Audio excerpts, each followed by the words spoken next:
Daqui a pouco eu volto.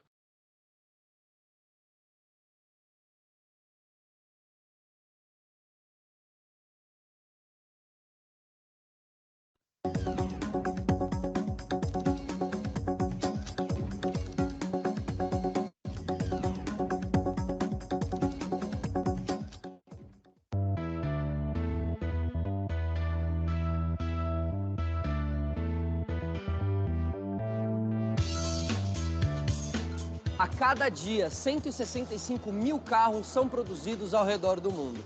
Esse número impressiona, mas hoje em dia qualquer cidade tem veículos por todos os lados.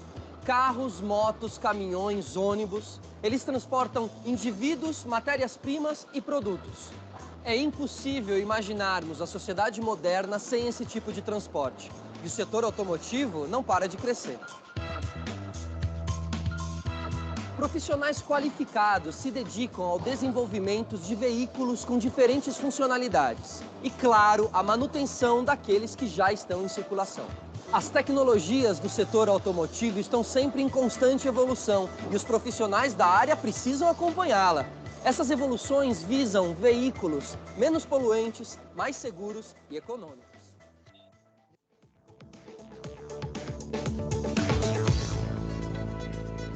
Sistemas de suspensão, freios, direção, motor. Um carro tem em média 30 mil partes. E para que ele seja conduzido com segurança, é preciso um motorista atento a todas as normas de trânsito. Além disso, existe um profissional que participa de todo o processo, desde o projeto até a produção e manutenção.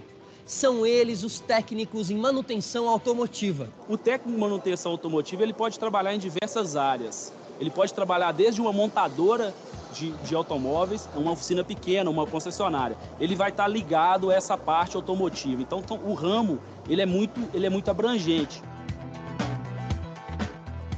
A profissão de um técnico em manutenção automotiva é altamente valorizada. E não é para menos. Eles são os responsáveis por inspecionar todo tipo de veículo, diagnosticando falhas, evitando novos problemas e buscando sempre melhorias. Em 1672, surgiu o precursor dos carros. Mas esse veículo ainda era bem distante dos automóveis que conhecemos. Criado pelo jesuíta Ferdinand Wirbist como um presente para o imperador chinês, esse veículo a vapor media apenas 65 centímetros. Quase um século depois, em 1769, o inventor francês Nicolas Joseph Cugnot construiu um triciclo movido a vapor, além de 2 tratores usados pelo exército francês. 116 anos depois, em 1885, o engenheiro alemão Karl Benz, fundador da Mercedes-Benz, criou o primeiro automóvel moderno, com motor de combustão interna. Basicamente, uma máquina térmica que transforma a energia química do combustível em energia mecânica. É assim que os carros funcionam ainda hoje, à exceção dos veículos elétricos. Nos anos seguintes à criação de Karl Benz, outros engenheiros e inventores dedicaram-se a projetar novos carros. Naquela época, a figura do mecânico sequer existia, e maquinistas, ferreiros e mecânicos de bicicletas tentavam resolver os problemas que surgiam. No começo do século XX, os carros ainda eram restritos a pessoas riquíssimas, e as carruagens eram o meio de transporte mais comuns nas cidades. Isso mudou graças ao empreendedor Henry Ford, que em 1914 lançou um veículo que levava menos de 15 minutos para ser montado, contra 1h15 da montagem dos concorrentes. A rapidez de fabricação reduziu os custos, e em 1915 a empresa de Henry Ford vendeu 1 milhão de carros. Pouco a pouco, inovações como direção hidráulica, luzes de seta, ar-condicionado e tecnologias que reduzem emissões poluentes invadiram o mercado, permitindo que a função do técnico em manutenção automotiva surgisse e evoluísse com a tecnologia, que vem tornando o setor automobilístico cada vez mais computadorizado.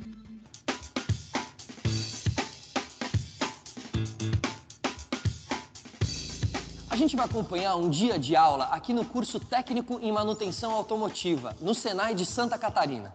Eu tenho certeza que eu vou encontrar uma turma que gosta de temas como elétrica, eletrônica e mecânica. Se você também se interessa por temas como esse e está em busca de uma profissão valorizada, você tem que procurar uma instituição de ensino credenciada pelo Ministério da Educação. Que nem eles fizeram.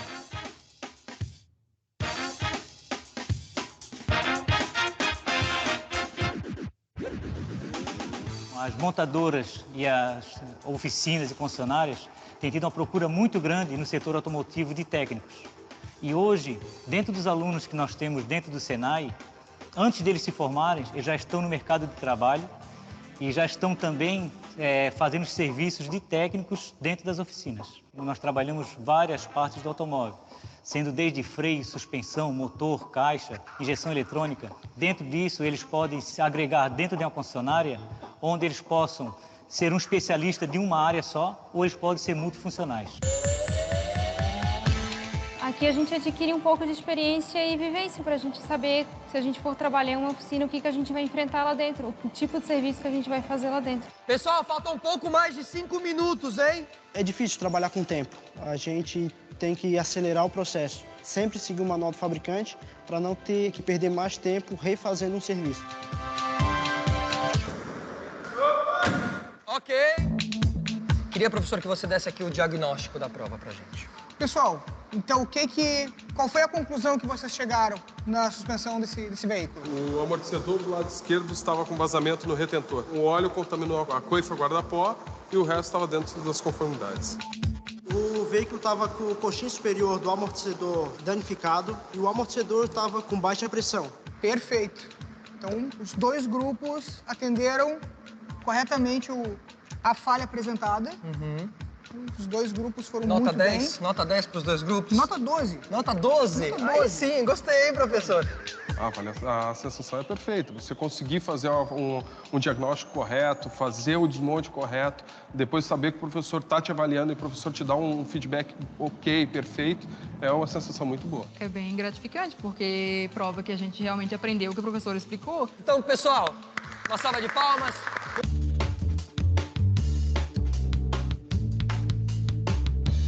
Mesmo que o seu carro não tenha nenhum problema aparente, é bom que os técnicos em manutenção automotiva deem uma olhada para checar se todos os sistemas do veículo estão corretos.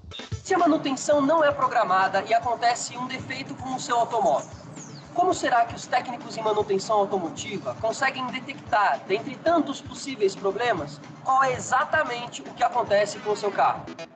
Esse veículo a gente consegue hoje estar verificando com ele com uma ferramenta muito importante, que a gente tem a Clip.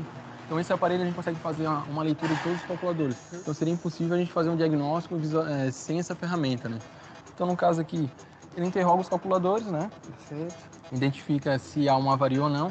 Até no caso de uma segurança, como a gente pode ter hoje um ABS, um airbag, então a gente consegue fazer esse diagnóstico, porque se o cliente tiver uma colisão ou algum problema que ele precise dessa peça, a gente consegue fazer um diagnóstico, mesmo que não esteja, de repente, ali no painel indicando. Antigo, novo, diferentes marcas e modelos, o entra e sai de veículos é grande e a variedade também.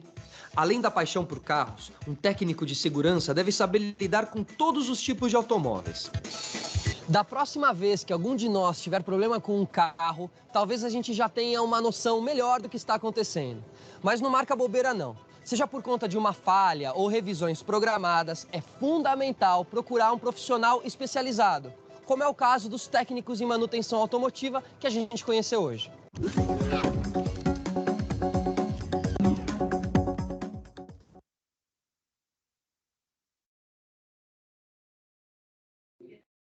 Bem, pessoal, estão vendo minha tela aí? Sim. Deixa eu ver aqui. Beleza, estão vendo minha tela aí? Positivo, professor. Dá pra Beleza. ver. Seguinte, pessoal. Beleza. Seguinte, pessoal. Eu falei com o pessoal que chegou antes, e aí eu peço para alguém, ou qualquer pessoa, anotar para mim, que na próxima aula, para mim não esquecer, eu já quero mostrar para vocês como que é para fazer as atividades para me entregar, tá ok? Então é o seguinte, na próxima aula eu já quero mostrar como fazer as duas atividades para vocês já irem me entregando. Por que essa preocupação? Porque tem algumas turmas, por exemplo,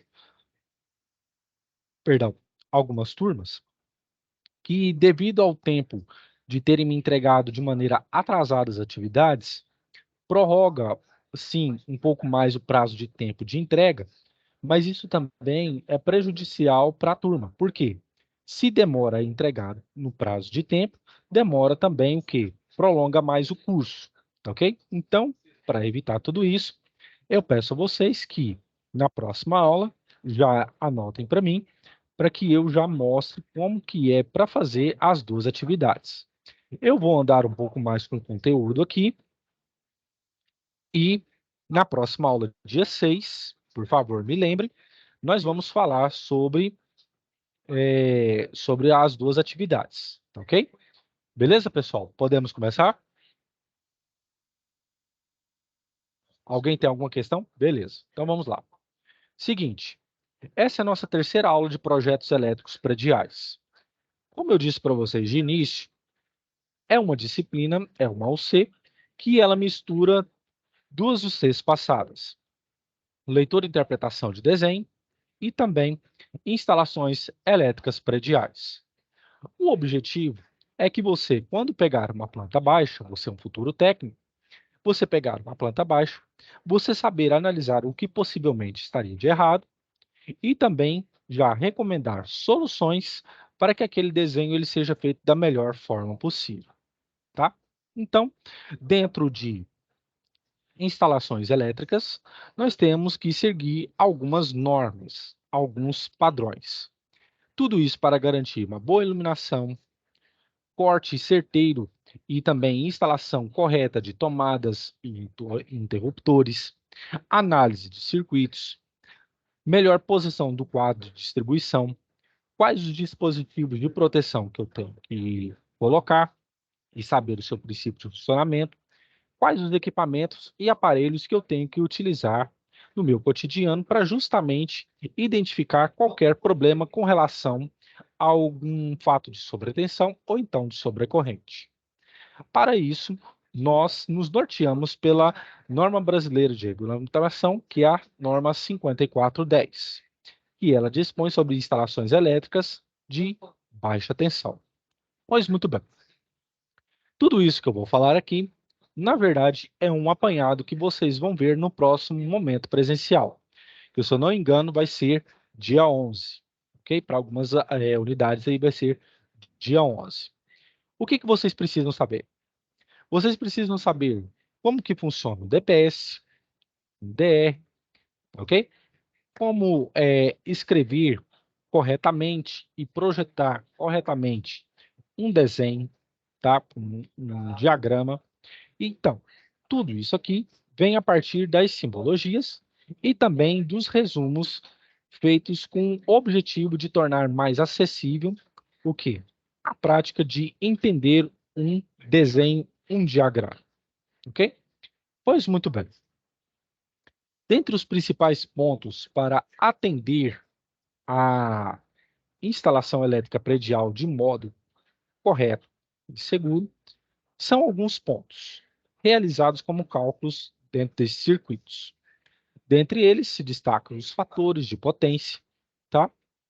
Em que eu posso determinar se a carga ela está chegando de maneira correta ou não, ou melhor dizendo, de maneira eficiente dentro da minha instalação, e eu posso determinar isso através do meu triângulo de potências, tá? Onde que eu mostrei isso para vocês em eletricidade, onde eu tenho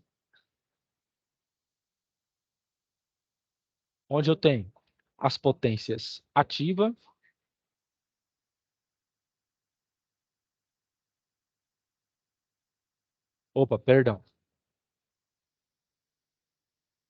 ativa, reativa e aparente. E esse fator de potência, ele também pode ser determinado pelo cosseno do ângulo, tá? O fator de potência, ele é determinado aproximadamente pelo cosseno do ângulo. Beleza, ok? Então, é determinado dessa forma. Se o meu cosseno, por exemplo, der 0,31, significa que o fator de potência é o quê? 31%. Se o meu fator de potência der, no caso, 0,91, significa que o meu fator de potência é de 91%. Lembrando que isso aqui é comumente adotado aqui no nosso país, que o fator de potência ideal é de 92%, ok? E considerado abaixo, de 68% a 65%, ok? Muito bem.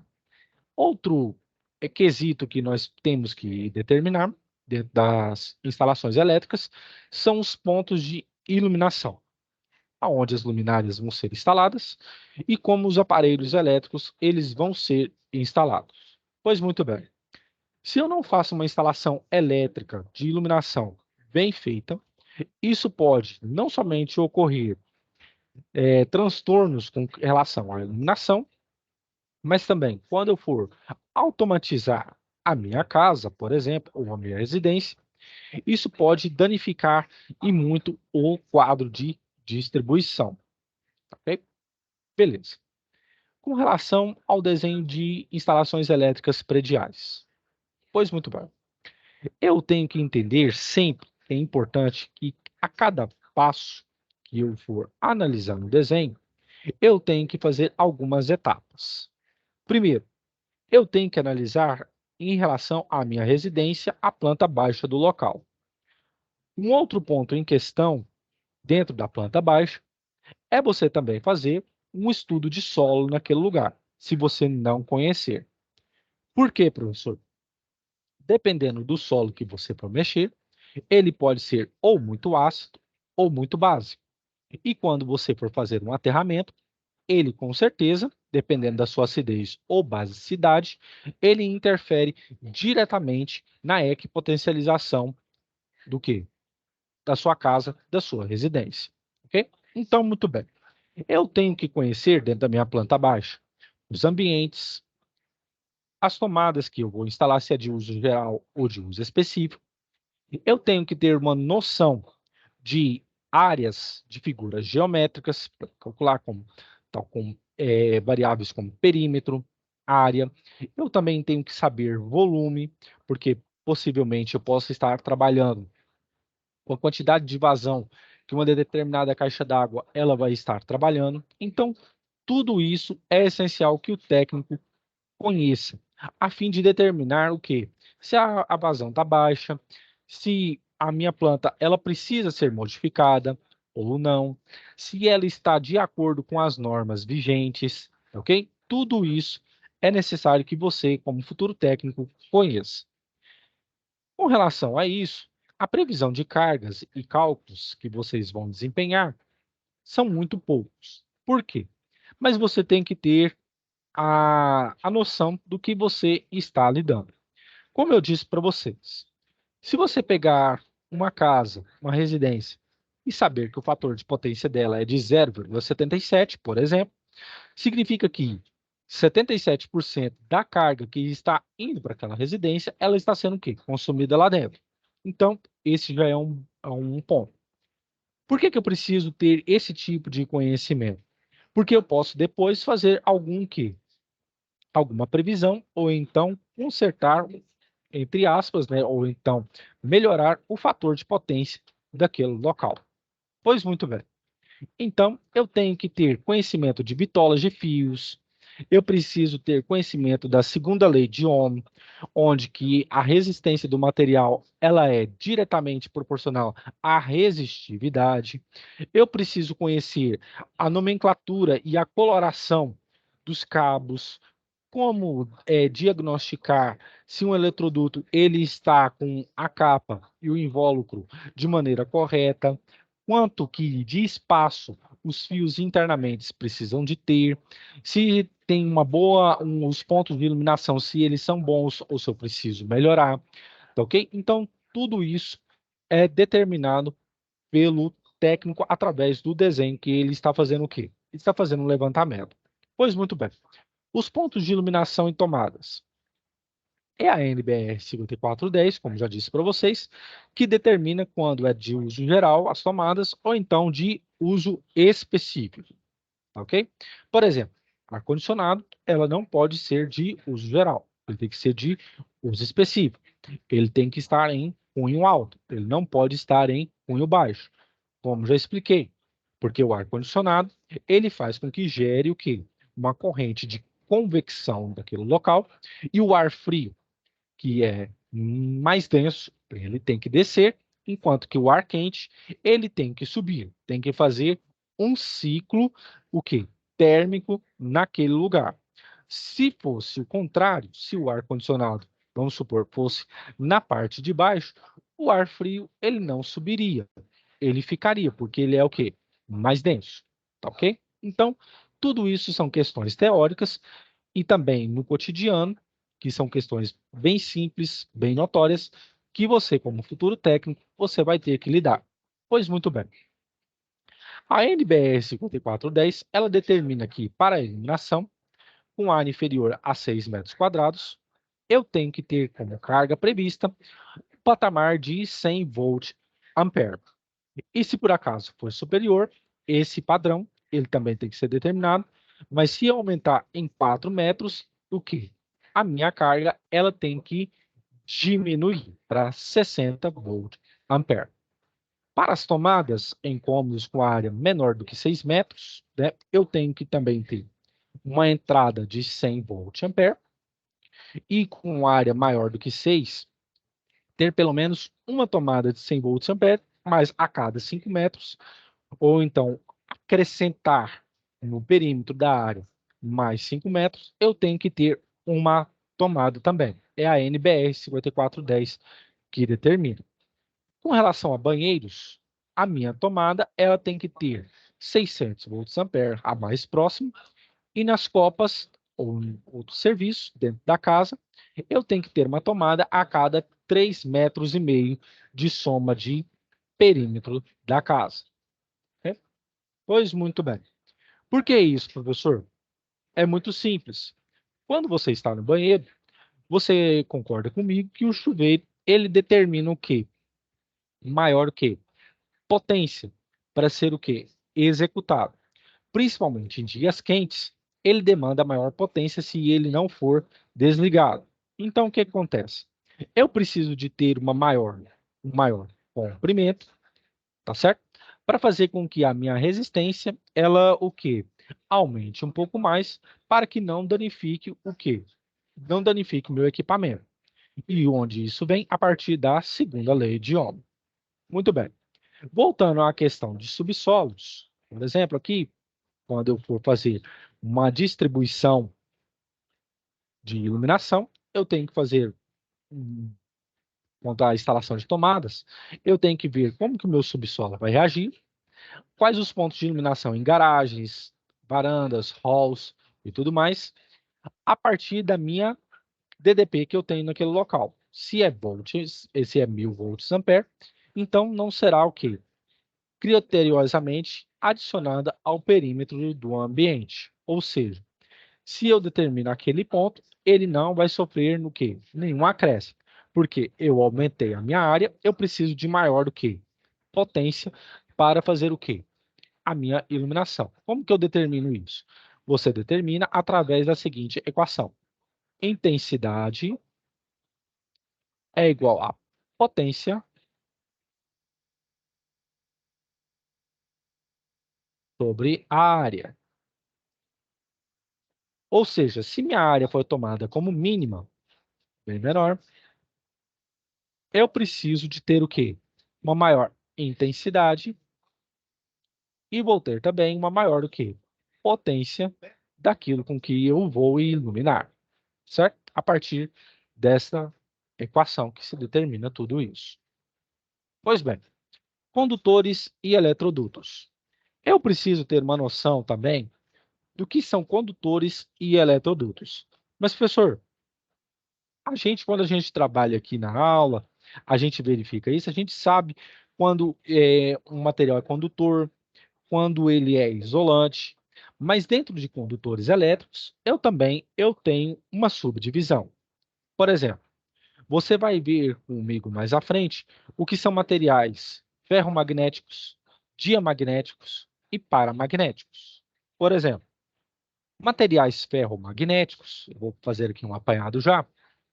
Materiais ferromagnéticos são materiais em que os vetores de indicação e circulação de corrente, eles são bem alinhados. Ou seja, eu tenho, nesse material ferromagnético, facilidade em passar corrente elétrica, passar carga elétrica, beleza? Um exemplo de material ferromagnético, pessoal. Por exemplo, o ferro, o cobre, é um material que ferromagnético. Já o material paramagnético, ele já é o quê? É um vetor do tipo paralelo, ou seja, ele tem maior facilidade do que o condutor já do tipo ferromagnético. Por quê? Através da sua nuvem eletrônica, internamente, a física desse seu material, ele tem maior facilidade em propagar ou então fazer fluir maior número de cargas. Professor, um exemplo de material paramagnético, o ouro, ele é um excelente condutor de eletricidade. Já o material diamagnético, ele tem o quê? Ele tem, pelo o nome, né, o conceito da nomenclatura, diamagnético, ou seja, diametralmente oposto, ele tem maior dificuldade em transmitir cargas elétricas. São materiais que podem ser, sim, metais, mas que também eles têm essa dificuldade em transmitir o quê? Em transmitir cargas elétricas. Então, como você vê, tudo isso é uma questão de teoria, mas que define muito bem aquele material com que você vai utilizar, ok? Uma instalação elétrica. Por exemplo, suponhamos que você já é um técnico, já está atuante na área, e aí o seu cliente, vendo que a iluminação ela ficou por um determinado preço e achou, entre aspas, exorbitante, ele pede para que você troque o material por outro. E você, conhecendo a física dos materiais, você pode dizer o seguinte: olha, se você trocar esse material por esse outro, ele tem uma qualidade inferior, ele já é um material diamagnético, e você vai ter problemas com a iluminação do seu cômodo. Okay? Então, tudo isso é questão de quê? Teoria e também de experiência que vocês vão tendo com o passar do tempo. Tá bom? Então, muito bem. Alguns já têm essa experiência por trabalharem muito tempo nesse tipo de área. Pois muito bem. Com relação ainda à norma 5410, eu determino os meus condutores através da bitola dos seus cabos. Tá? Então, eu tenho já pré-determinado uma secção mínima e uma secção, o quê? De sinalização e controle, também de um ponto mínimo. Todos eles voltados para o condutor de cobre. Por quê? Ele é um excelente material, ele é ferromagnético, ok? E os seus experimentos de iluminação e também outros com relação às instalações elétricas prediais vêm a partir do quê? A partir do condutor de cobre. Tipos de eletrodutos. Eu tenho alguns tipos de eletrodutos com relação aos materiais que são utilizados. Eu tenho os metálicos, também chamados de magnéticos, ok? Onde tenho maior facilidade de transmissão de cargas, mas também eu preciso fazer com que eles sejam isolados para que não haja oxidação do material, que são as corrosões. Eu tenho os isolantes, que não são considerados não magnéticos, como PVC, por exemplo, que tem o objetivo de evitar o quê? Surgimento de chamas no local. E, com relação a isso, todos os meus eletrodutos, eles têm que ter uma versão que seja de modo flexível ou então rígida para atender às minhas instalações. Dentro da NBS 5410, o que eu tenho que ter de conhecimento? Eu tenho que determinar a secção dos cabos que irão passar no interior do eletroduto. Eu, como técnico, tenho que determinar a área total de cada condutor, sabendo se está bem isolado ou não. Eu tenho que efetuar um somatório de secções totais, ou seja, do corte com que cada fio vai ter antes de sua instalação, porque a bitola do fio determina o tamanho dessa passagem, essa amplitude de passagem de cargas ou não, e também determinar na minha tabela já determinada os valores imediatos de somatório de diâmetro do meu eletroduto. Lembrando que é através desse comprimento que eu determino se ele vai ter uma maior ou menor resistência elétrica, ok? Beleza. Então, eu preciso dimensionar quantos circuitos e cabos vão passar dentro do equipamento, e tudo isso é a norma 5410 que já me permite determinar. Isso também me permite determinar como que vai ser feito o meu circuito elétrico, no meu quadro de distribuição, a partir também dos desenhos que eu for projetando, seja eles unifilares, multifilares ou trifilares. Beleza? Pessoal, alguma dúvida até aqui?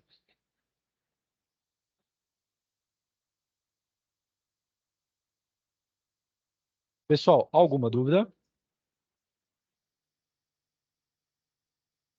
Alguém tem algum questionamento, alguma pergunta para fazer? Por mim tá tudo ok, professor. Certo? Tá tudo ok? Agora tá tranquilo. Beleza. Seguinte, teve gente que fez essa seguinte pergunta. Professor, por que essas aulas aqui elas são mais rápidas que as convencionais? Porque justamente aqui vocês pegam a teoria comigo. Elas já são mais rápidas, tá ok? Então, pessoal, essa aqui já foi a nossa terceira aula. Nós estamos já uma aula adiantados. Então, para o momento presencial de vocês, no próximo, vocês já vão saber dimensionar, vão saber já começar a dimensionar quadro de distribuição, os equipamentos de proteção, como DPS, DRs, e também já saberem ler um diagrama multifilar, unifilar e trifilar. E também já terem uma noção, já entrando de básica para aprofundada, da NBR 5410 que eu apresentei aqui, tá bom? Alguém tem algum questionamento aqui? Sim ou não, pessoal? Sim ou não?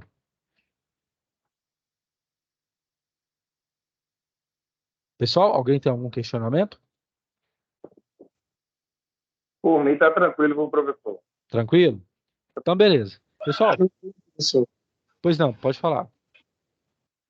Tranquilo, tô dizendo, tranquilo. Tá tranquilo até agora. Tranquilo?